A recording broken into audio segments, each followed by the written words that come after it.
The galactic cruiser stellar horizon hummed with the steady rhythms of deep space, life support breathing through vents, engines thrumming like a distant drum, and 1,000 quiet routines keeping 100 species alive in the dark. On Deck 7, in the communal kitchen, Dr. Nora Ellison stood in front of a cooking station that had been designed by 17 different civilizations. None of those civilizations, Nora had learned, had ever considered that someone might want to apply direct heat to food. "Computer," Nora said, voice calm, patient, and already tired of this conversation, "increase thermal output to 200 degrees Celsius." The heating element glowed a sullen orange. The ship's AI responded with what could only be described as electronic concern. "Warning. Recommended safe temperature for nutrient paste dispensation is 37 degrees Celsius. Current request exceeds safety parameters." "Override accepted," Nora said immediately, waving her hand over the sensor before the AI could argue. A pause. Then the AI, reluctantly, "Override accepted." Nora exhaled. She had been having this exact argument for 3 weeks, ever since she joined the Stellar Horizon as the first human xenobiologist on board. The crew had many virtues. The Felixians were brilliant navigators who could map gravitational currents the way humans read weather. The Quilix could solve quantum probability problems in casual conversation. The Vine could survive vacuum exposure for short periods and treat it like an inconvenience. But not one of them, Nora had discovered with genuine horror, actually cooked. They synthesized meals, extruded them, reconstituted them from molecular patterns. But cooking, using heat and time and skill to transform raw ingredients into something richer than the sum of its parts, was as alien to them as breathing methane was to her.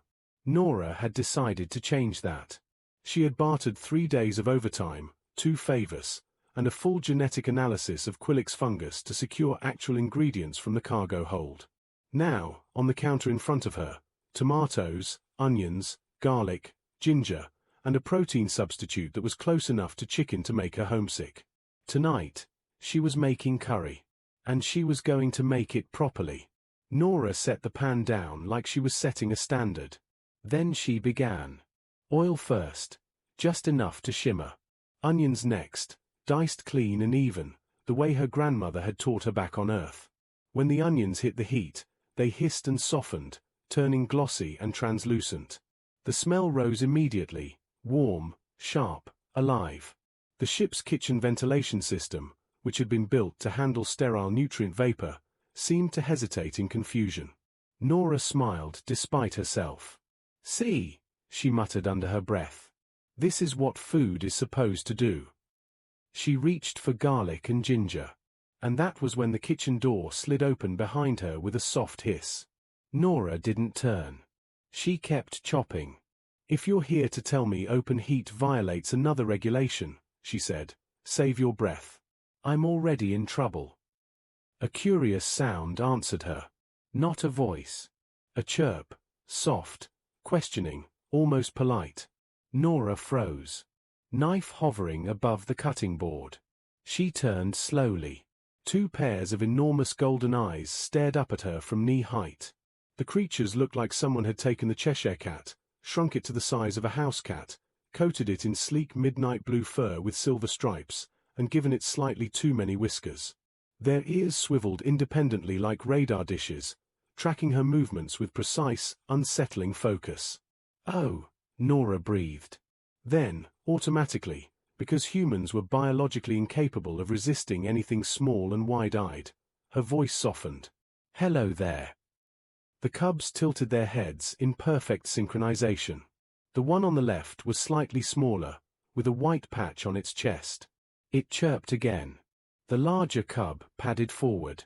It rose up on its hind legs, front paws braced on the counter's edge, and sniffed the air. Its whiskers twitched like it was tasting the smell. Nora's brain scrambled through memory. Felixians. Everyone in the galaxy had heard of Felixians. An elder species. Rarely seen. Their culture was ancient beyond measure, and their cognitive abilities bordered on telepathic. Felixian cubs were never supposed to be off their home world before maturity, which meant their presence here was not just unusual. It was a diplomatic incident waiting to happen. Nora cleared her throat carefully. "Does your parent know you're here?" she asked. The smaller cub chirped in what sounded suspiciously like indignation. The larger cub leaned closer, eyes locked on the pan where onions sizzled. Nora swallowed. Then, absurdly, she found herself smiling. "You want to know what I'm making," she said. She scraped the onions into the heated pan. They sizzled louder. The smell deepened, sweet and sharp at the same time. The cubs went still, like predators scenting prey. Except their prey was dinner. "It's called cooking," Nora said, half to herself and half to them. "Humans have been doing it for thousands of years."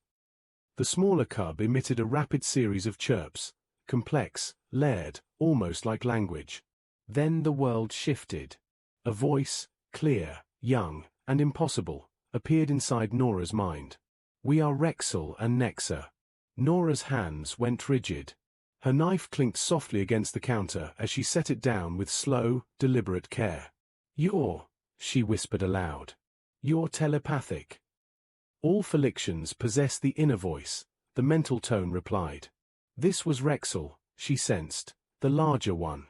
His mental presence felt steady, like a focused beam. Nexa's presence flickered at the edge, curious and bright. "We have been watching you through the ventilation shafts for 6 solar cycles," Rexel continued. Nora blinked. 6 days, she echoed. "You've been spying on me for 6 days." Nexa projected a feeling that was unmistakably sheepish. "Our parent says we have too much curiosity for our own good," Nexa admitted. "But we could not help ourselves. The smells you create are unlike anything in the galaxy." Nora stared down at them. Golden eyes. Too many whiskers. Small bodies vibrating with barely contained excitement. She thought of regulations. She thought of diplomatic consequences. She thought of the fact that these were children of one of the most powerful species in known space. Then she thought of her grandmother's kitchen, how it had always been full of noise and warmth and food made with love. Cooking, for humans, wasn't just survival. It was welcome. It was belonging. Nora opened a cabinet and pulled out 2 small bowls. "All right," she said, and her voice held the kind of resigned affection people used on troublemaking children. "Flavor testers." Rexel projected solemn agreement. "We accept these terms." Nora added garlic and ginger to the pan. The smell intensified, richer, deeper, layered. Nexa's eyes widened so much Nora thought they might fall out. For the next 40 minutes, Nora cooked while Rexel and Nexa watched with an intensity that would have been unnerving if it weren't so endearing. She explained each step. How spices had to bloom in oil. How timing mattered. How patience was part of the recipe. How food wasn't just chemistry, it was memory. The cubs absorbed everything, projecting questions that revealed startling depth.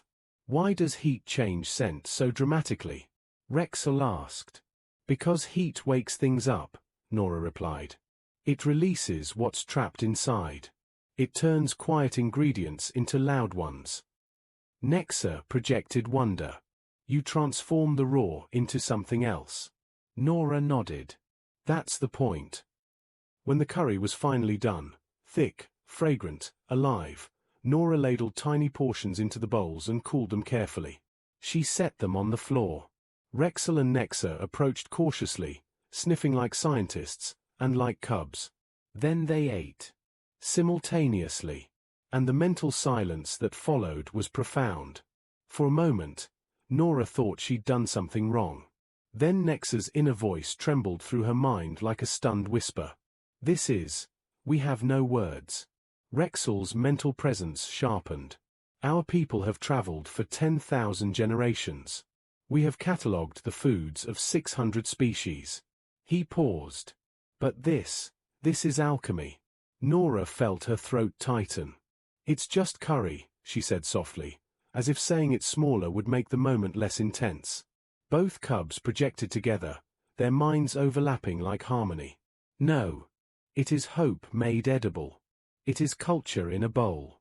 Rexel looked up at her, and for one heartbeat, Nora saw something ancient in those young eyes, wisdom far older than her species. You do not simply feed the body, human. You feed something deeper. Nora swallowed against an unexpected sting behind her eyes. She had come to the stars to study alien life. She hadn't expected alien life to understand her so completely. The kitchen door hissed open again. This time, the air changed. A full-grown Felixian stood in the doorway, easily the size of a lion, fur shimmering like starlight, golden eyes calm and heavy with power. The ambassador's mental presence filled the room like a symphony. Nora straightened instantly, ready to apologize. But the ambassador's gaze went first to the cubs. To their empty bowls. To their expressions of pure, stunned contentment. Then the ambassador looked at Nora. There was something in those ancient eyes that might have been amusement and respect.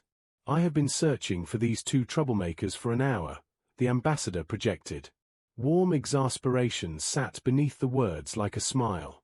I see they found what they were seeking. I can explain, Nora began quickly. The ambassador stepped forward with effortless grace. There is no need. My children have declared themselves flavor testers. In Felixian culture, such declarations carry weight. Rexel and Nexa puffed up with pride, as if they had just been promoted. The ambassador continued. They have chosen you, Dr. Nora Ellison, as their teacher in this strange human art. Nora's mouth opened, then closed. Then she managed, very carefully, I didn't know I was taking apprentices. The ambassador's mental tone shifted, just slightly, into unmistakable amusement. I expect this arrangement will be educational for all parties involved. A pause. Then, as if it were an afterthought. And perhaps you might make enough for 3 next time. Nora stared. Then she laughed, warm, helpless, human. All right, she said, lifting her hands in surrender. 3 next time. As the ambassador herded the reluctant cubs toward the door, Rexel projected one final thought into Nora's mind, bright with determined enthusiasm. Tomorrow, we wish to learn about something called chocolate chip cookies. Nora's laugh followed them into the corridor. Alone in the kitchen, surrounded by the smells of home and the quiet warmth of new friendship, Nora began to clean up. She had come to the stars to study the galaxy. Instead, she was teaching it something humanity had always done best. Not conquering. Not boasting.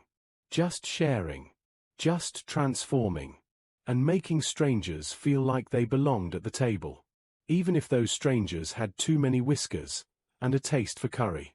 If this story made you smile, like it, and subscribe for more HFY. This is HFY Survival Arena, and the next one's coming fast.